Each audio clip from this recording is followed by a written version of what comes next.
Nos corresponde iniciar la primera actividad del curso y en esa primera actividad nosotros nos vamos a referir a la comunicación y la libre expresión del pensamiento en la legislación internacional y en el derecho constitucional venezolano. Y fíjese que en el voice anterior nosotros hicimos referencia a que entre los instrumentos internacionales que regulan la libre expresión del pensamiento se encuentran la Declaración Universal de los Derechos del Hombre de 1948 de Naciones Unidas y la Convención Americana sobre Derechos Humanos, que fue un pacto que se hizo en San José de Costa Rica por muchos países de América Latina en el año 1969 y que comenzó su vigencia en el año 1976. Y esta es una situación que bien vale la pena destacar en el sentido de que la legislación internacional y las instancias internacionales suelen ser mucho más lentas que las instancias nacionales. Y por eso es que mucha gente se desespera porque quiere soluciones internacionales que no llegan nunca y no solo no llegan, sino que van a tardar en llegar porque su tiempo natural es de mucha lentitud. Ahora, lo relevante, más que digamos, estos instrumentos internacionales, que, ojo, los jueces venezolanos están obligados a acatarlos y a aplicarlos en caso de que sean invocados por los ciudadanos. ¿Ok? ¿Por qué? Porque en Venezuela la Constitución establece una cláusula de supraconstitucionalidad en materia de derechos humanos. ¿Qué significa eso? Bueno, significa que en materia de derechos humanos prevalecen, en materia de derechos humanos prelan, en materia de derechos humanos tienen privilegio los instrumentos internacionales. Y en cuanto a los instrumentos nacionales, yo les voy a sugerir, y ojo, todo esto está con material de apoyo digitalizado, que nosotros estudiemos no solo la Constitución de la República de Venezuela, sino también la Ley Orgánica sobre Estados de Excepción. Fíjense que estamos nosotros comenzando con este módulo relativo a la comunicación y la libre expresión del pensamiento. En el encuentro anterior hicimos referencia a que la libre expresión del pensamiento es un derecho humano y es un derecho humano de primera generación y es un derecho humano de los derechos civiles tan importante como el derecho a la vida, como el derecho a la reunión, como el derecho al domicilio, como muchos derechos que son inviolables en toda legislación. Posteriormente, concluida esta unidad, nosotros nos vamos a referir al estudio de los derechos digitales y el derecho a las telecomunicaciones, que son precisamente el soporte legal que justifica o fundamenta o soporta la Internet, las redes sociales y la inteligencia artificial, bueno, con todas las limitaciones que pueda haber en Venezuela. Y adicionalmente vamos a trabajar también lo relativo, aparte de los derechos digitales y los derechos de las telecomunicaciones, lo relativo a la clasificación doctrinaria de los derechos humanos, que se habla que son derechos humanos de primera generación, de segunda generación, de tercera generación, y hoy día ya llegan hasta derechos humanos de la quinta generación. Y posteriormente vamos a estudiar otro tema que es el derecho penal de la comunicación, ¿de acuerdo? Que son las responsabilidades que se generan producto de usted expresar sus opiniones, de usted escribir sus informaciones. ¿Ok? Entonces fíjense, derecho internacional y derecho constitucional de las comunicaciones, derecho digital y derecho a las telecomunicaciones y derechos humanos, y luego derecho penal a la comunicación. Estamos hablando de 3 unidades que abordaremos en los próximos días, porque hoy nos vamos a referir esencialmente a 5 artículos de la Constitución. Y ustedes dirán, bueno, ¿cuáles son estos 5 artículos? Bueno, estos 5 artículos son el artículo 28, el artículo 48, el artículo 57, el artículo 58 y el artículo 60. Mis queridos estudiantes, si nosotros nos aprendemos, si nosotros sabemos identificar y buscar el contenido de estos 5 artículos, nosotros podemos darnos por satisfechos de que hemos avanzado grandemente en el campo del derecho a las comunicaciones. De manera pues que anote 28, 48, 57, 58 y 60. Ahora bien, si usted va a la Constitución, y yo le invito a que usted abra una pantalla, busque Constitución de la República Bolivariana de Venezuela, localice el artículo 28 y pueda leer conmigo lo que dice ese artículo. Fíjense lo que dice el artículo 28. Toda persona tiene el derecho de acceder a la información y a los datos, a la información y a los datos que sobre sí misma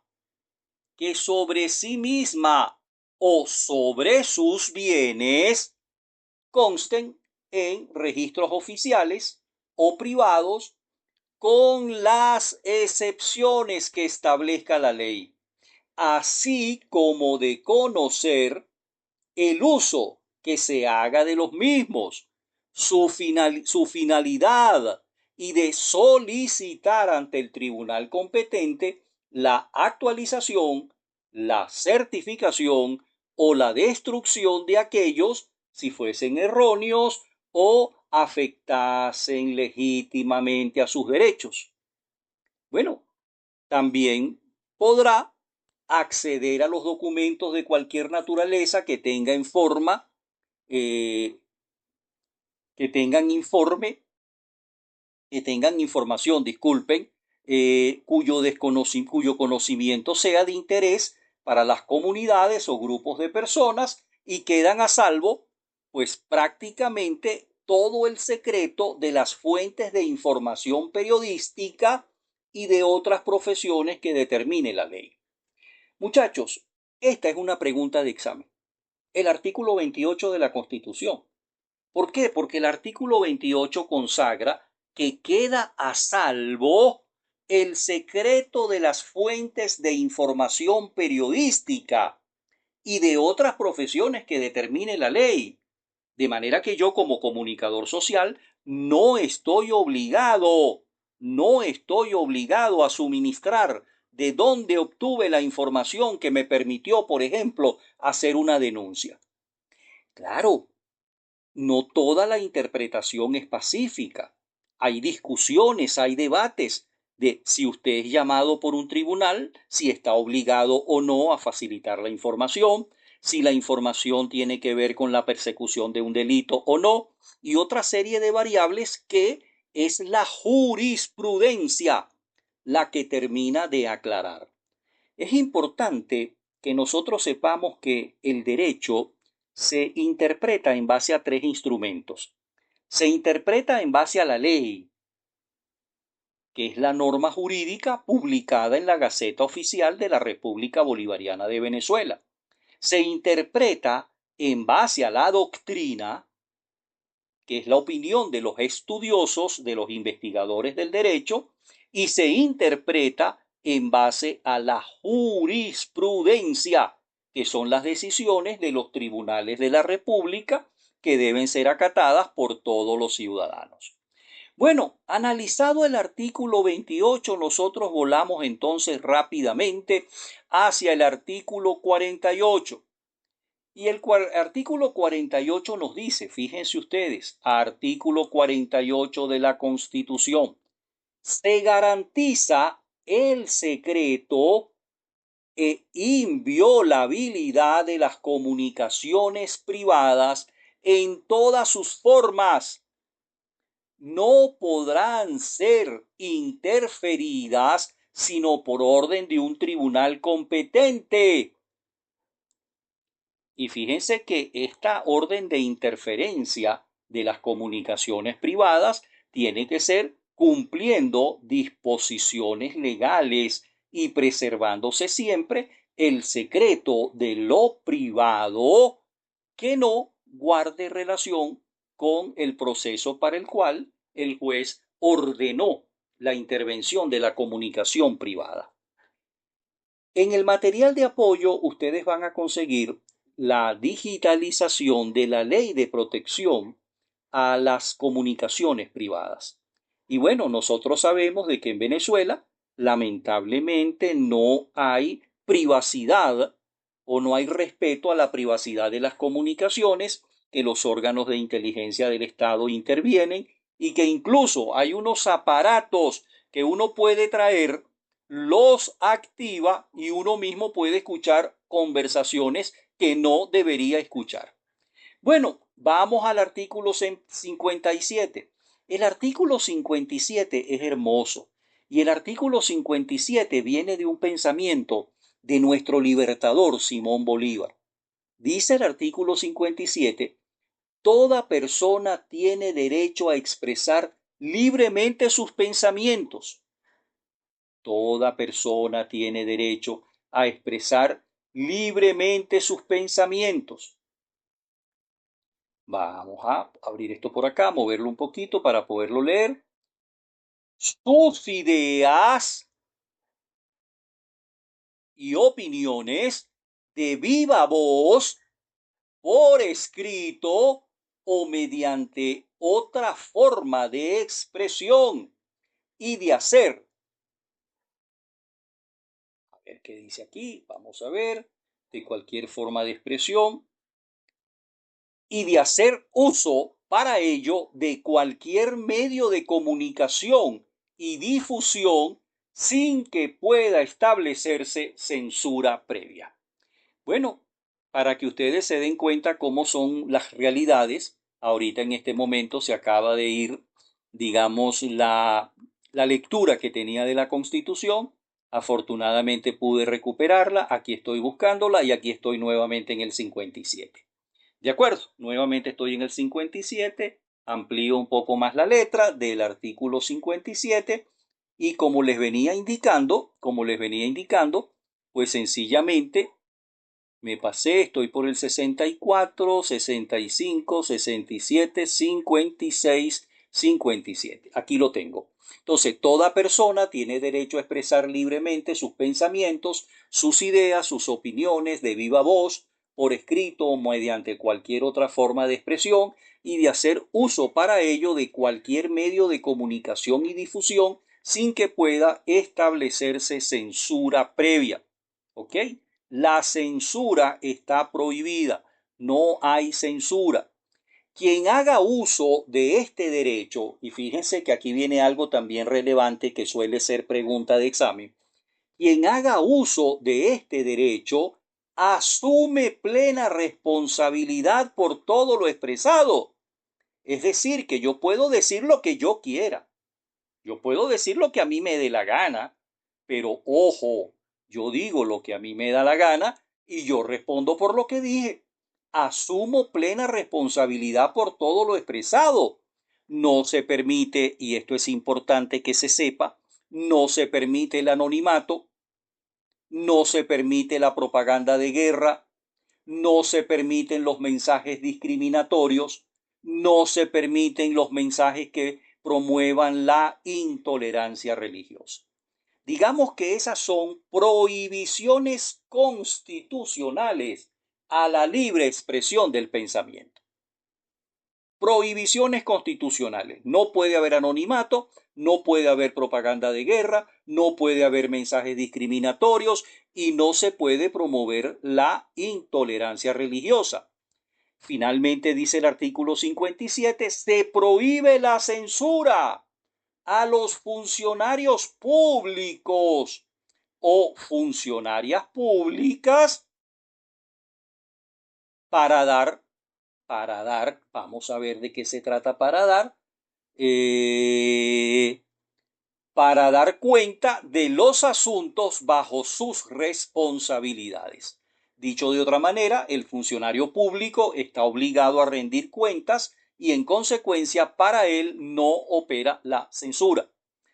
Claro, estamos hablando del mundo del derecho. Recuerden que el mundo del derecho es el mundo del deber ser, es el mundo ideal, no es lo que sucede a diario y precisamente eso forma parte de la realidad del mundo jurídico. Es un mundo del deber ser, donde generalmente el derecho interviene cuando hay violación de ese deber ser.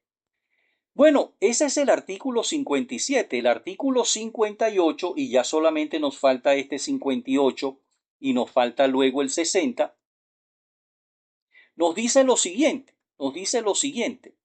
la comunicación es libre y plural y comporta los deberes y responsabilidades que indique la ley. Toda persona tiene derecho a la información oportuna, a la información veraz, a la información imparcial, de acuerdo a los principios de esta Constitución. Y establecen dos conceptos que es importante que ustedes los tengan presentes desde ahorita hasta que se gradúen y hasta que ganen el premio de periodismo nacional o regional. Habla este artículo de la rectificación y la réplica. Y ojo, el Tribunal Supremo de Justicia, en su sala constitucional, hizo un ejercicio de interpretación a qué se refiere la réplica y a qué se refiere la rectificación.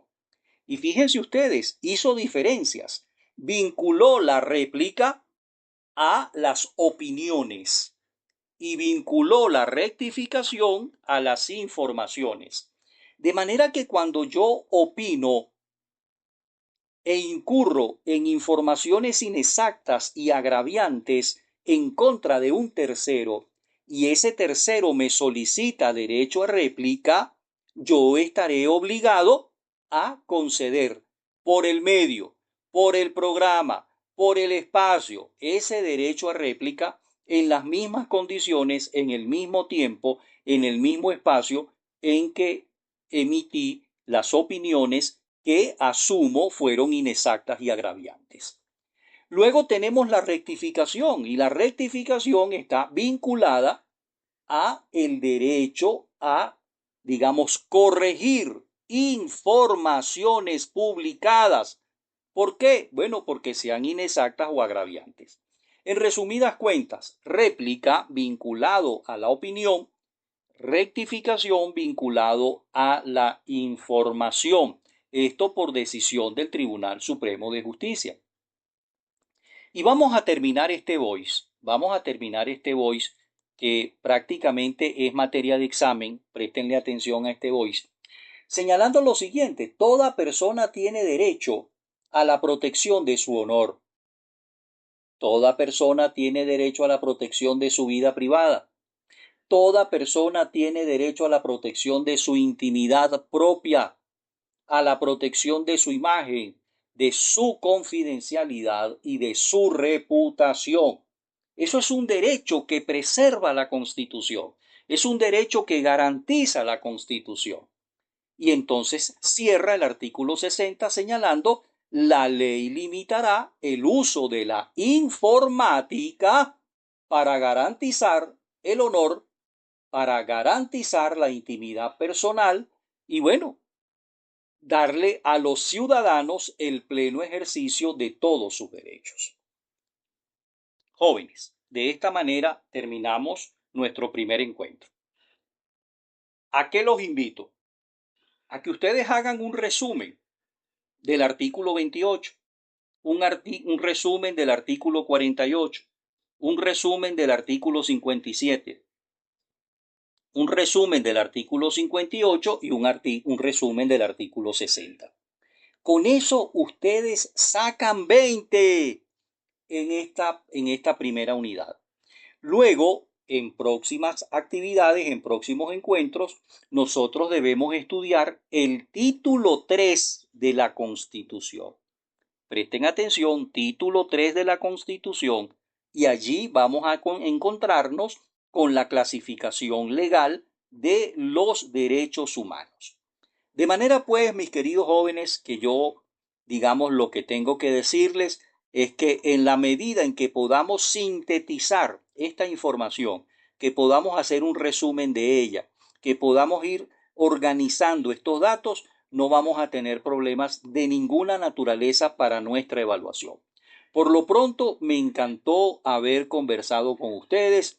Tengan todos una feliz mañana, una feliz tarde o una feliz noche, según la hora en la que me escuchen, y nos hablamos el día martes, Dios mediante. Un abrazo, cuídense mucho y nos mantenemos en contacto.